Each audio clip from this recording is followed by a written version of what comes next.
വറഹ്മത്തുള്ളാഹി തആല ബറകാത്ത്. കണ്ടങ്ങള് ഹബീബിന്റെ പച്ചക്കുബ്ബയാണ്. നൂറെ ഹബീബിന്റെ മുത്തുമണികൾ ഇങ്ങോട്ട് വരുമ്പോൾ എന്നോട് പറഞ്ഞു, ഞങ്ങൾ സലാം പറയണേ. നൂറെ ഹബീബിന്റെ മുത്തുമണി എല്ലാവർക്കും വേണ്ടി ഞാൻ അള്ളാഹുവിന്റെ റസൂൽ സലാം പറയാണ്. നബിയെ, കേരളത്തിന്റെ വരുന്നത് ഇവരൊക്കെ കൂട്ടിയിട്ട് ഒരുപാട് സംഘടനകളുള്ളവരാണ്. അവിടുത്തെ ഷഫാഅത്ത് ലഭിക്കുന്നവരിൽ നൂറെ ഹബീബിന്റെ മുത്തുമണികളെ പേര് എഴുതി വെക്കണേ. എല്ലാവർക്കും ഒരുപാട് പേര് സലാം പറഞ്ഞിട്ടുണ്ട്. അവർക്ക് വേണ്ടി ഞാൻ അല്ലാഹുവിന്റെ റസൂൽ സലാം പറയാണ്. സ്വലാത്തു വസ്സലാമു അലൈക യാ സയ്യിദി യാ റസൂലല്ലാഹ്. അസ്സലാത്തു വസ്സലാമു അലൈക യാ സയ്യിദി യാ നബിയല്ലാഹ്.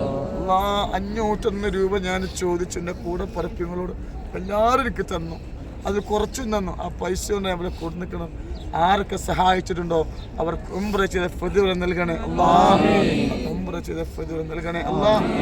എൻ്റെ നൂറെ ഹബീബിന്റെ മുത്തുമണി സ്വലാത്ത് കേൾക്കുന്ന സ്വലാത്ത് എല്ലാവർക്കും അല്ലാഹുവേ ഇൻഷാ അല്ലാഹ് ഇവിടെ വരാനുള്ള ഭാഗ്യം നൽകണേ അല്ലാഹ്.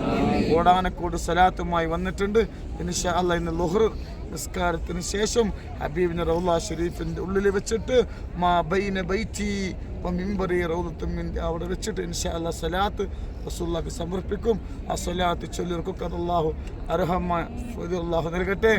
ഒരുപാട് മക്കൾ സഹായിച്ചിട്ടുണ്ട്, പിന്നെ പാവപ്പെട്ടവരെ സഹായിച്ചിട്ടുണ്ട്. 1 രൂപ തന്നവരുണ്ട്, വർഷങ്ങൾക്ക് മുമ്പ് തന്നവരുണ്ട്, മിനിങ്ങാന്ന് തന്നവരുണ്ട്, ഇന്നലെ വരുമ്പോൾ തന്നവരുണ്ട്. അൽഹംദുലില്ലാഹ് എല്ലാവർക്കും അർഹമായ ഫദ്വ നൽകണേ അല്ലാഹ്. എല്ലാവരും ദാരിദ്ര്യം മാറ്റി കൊടുക്കണേ അല്ലാഹ്. സമ്പത്ത് നൽകണേ അല്ലാഹ്. റഹ്മത്തുക റഹ്മത്തുള്ളാഹി.